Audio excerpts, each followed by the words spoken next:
जी विद्रोह दीक्षित चैनल में आपका स्वागत है। आज आपके साथ में बात करूंगा देशभक्ति के जज्बे की। जी हाँ, ये 75वां वर्ष है हमारी आज़ादी का। 15 अगस्त 1947 को कड़े संघर्ष के बाद हमको आज़ादी मिली थी और भारत गणराज्य की स्थापना हुई थी। और उसी भारत गणराज्य ने धीरे धीरे धीरे धीरे करके आज पूरे विश्व में अपना एक मुकाम हासिल किया है। ये जो मुकाम हासिल किया है, इसके प्रति हमारे स्वतंत्रता संग्राम सेनानियों की कुर्बानी, देशभक्ति और 1947 के पहले के अर्थात आज़ाद भारत के पहले के हमारे सभी भारतीय नागरिक हैं, जिन्होंने असंख्य परेशानियों, कठिनाइयों, अंग्रेजों के दमन को कुचलते हुए हमें आज़ाद कराया। और उसी आज़ादी के सिंबल के तौर में हमारे देश के सभी जितने भी राष्ट्रीय स्मारक हैं उनमें तिरंगा फहराया जाता है। 3 रंगों का झंडा एक हमारी आन बान शान का प्रतीक है। इस बार 75वां वर्ष है, अमृत महोत्सव मनाया जा रहा है।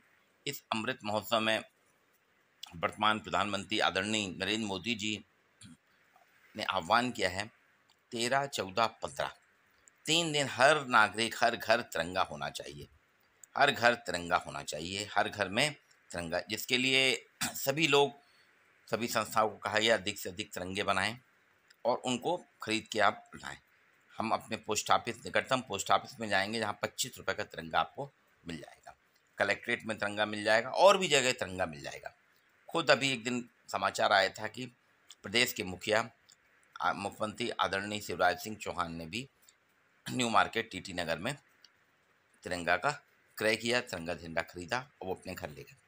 तो हम सभी को इसके पीछे देखिए क्या है। आज जो देश प्रदेश में, पूरे देश प्रदेश की हवा में, आज जो देश प्रदेश में हवा चल रही है उसमें देश के प्रति प्रेम की तरंगें बलवती होकर बह रही हैं।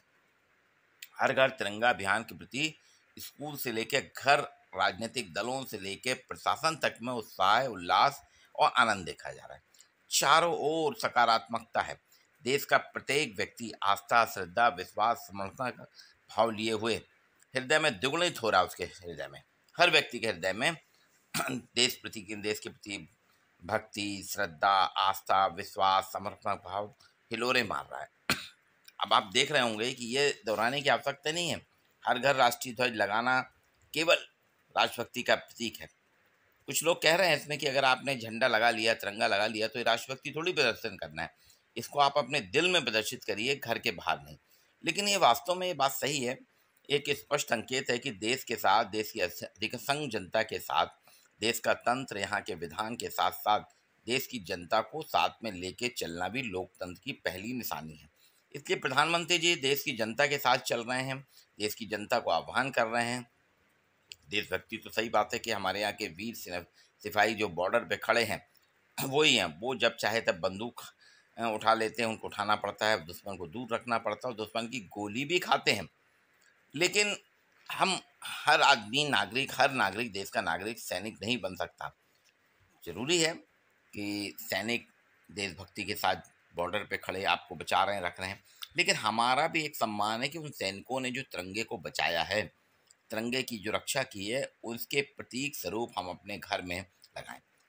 आपने देखा होगा कि हमारे यहाँ जो ऋग्वेद है, भारत ही नहीं विश्व का सबसे पुराना ग्रंथ है ऋग्वेद, जिसमें राष्ट्र की अवधारणा को लेकर कहा गया है।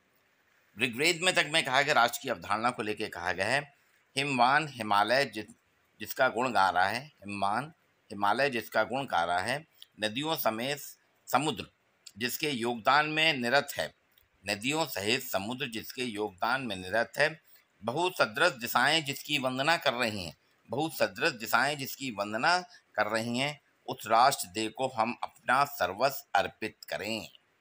ऋग्वेद कह रहा है कि हिमवान जो हिमालय है, हिमालय जो है जिसका गुण गा रहा है, नदियां जिसके यशोगान कर रही हैं, समुद्र जिसके बारे में हिलोरे मार मार के अपनी जानकारी दे रहा है, वंदना कर रहा है समुद्र, उस राष्ट्र को हम अपना सर्वस्व अर्पित करें, अपना सर्वस्व को दें। तो ये वास्तव में वेद का संकेत ही है। ऋग्वेद का संकेत है कि हम जिस राष्ट्र में रहते हैं, जिस भारत में, जिस भूमि में रह रहे हैं, उस भारत राष्ट्र का गुणगान यहाँ के पर्वत, नदी, समुद्र, प्रकृति भी करती है। मतलब यहाँ की प्रकृति भी उसका गुणगान करती है, समुद्र भी करता है, पर्वत भी करता है, नदियाँ भी करती हैं।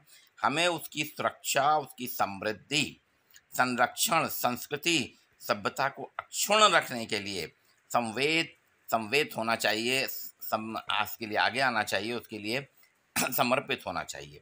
इसलिए हर घर तिरंगा अभियान नए अर्थों में, आधुनिक संदर्भों में इसी श्लोक के भाव का विस्तार है। देश के प्रति समर्पण का यह भाव वास्तव में हर साल होता है। 15 अगस्त 26 जनवरी को तो होता है, पिछले 3-4 दशकों से देख रहे हैं 15 अगस्त 26 जनवरी को हर भारतीय के मन में देश के प्रति समर्पण की भावना होती है। और जब से सूचना टेक्नोलॉजी आई है, तकनीक में क्रांति आई है, सोशल मीडिया प्लेटफॉर्म आया है, तो 15 अगस्त 26 जनवरी को सभी के मोबाइल पे देशभक्ति के गाने, फोटो, तिरंगा ये रहता है। लेकिन हमारा एक नागरिक व्यवहार तो बन चुका है, और उसी नागरिक व्यवहार को अमृत काल में, अमृत महोत्सव के रूप में 75 साल में हम इसको 13, 14, 15 3 दिन एक राष्ट्रीय पर्व के रूप में मना रहे हैं। लेकिन भाइयों, लेकिन मित्रों, आपको सोचना चाहिए, ये जो अमृत महोत्सव है 13, 14, 15 अगस्त का 3 दिन का, ये सिर्फ 3 दिन का अमृत महोत्सव ना रहे। ये ज्वार जो है, देशभक्ति का ज्वार, देशभक्ति की ज्वाला इन पर्वों के बाद शांत ना हो, इन 3 दिन के बाद शांत नहीं होना चाहिए, सतत जलती रहना चाहिए। देश के प्रति सिर्फ दिखावे की प्रवृत्ति ना हो, ये प्रवृत्ति रेगुलर होना चाहिए। देश के प्रति समर्पण हो, देश के साथ जो हमारी सांसें हैं, हमारी सांसों के साथ अहर्निश समर्पण है। देश के प्रति समर्पण, देश के प्रति निष्ठा, देश के प्रति वफादारी, अहर्निश हमारी सांसें जैसे निरंतर चलती रहती हैं, सांसों के चलने के साथ अहर्निश समर्पण है। अतः आप जहाँ भी हैं, जिस भूमिका में हैं, आप अपने राष्ट्र में के सम्मान में, अपने राष्ट्र की रक्षा में, राष्ट्र के सम्मान में, राष्ट्र की याद में, राष्ट्र को पहचान दिलाने के लिए, राष्ट्र को ऊंचाइयों पर पहुँचाने के लिए तिरंगा अवश्य फहराएं।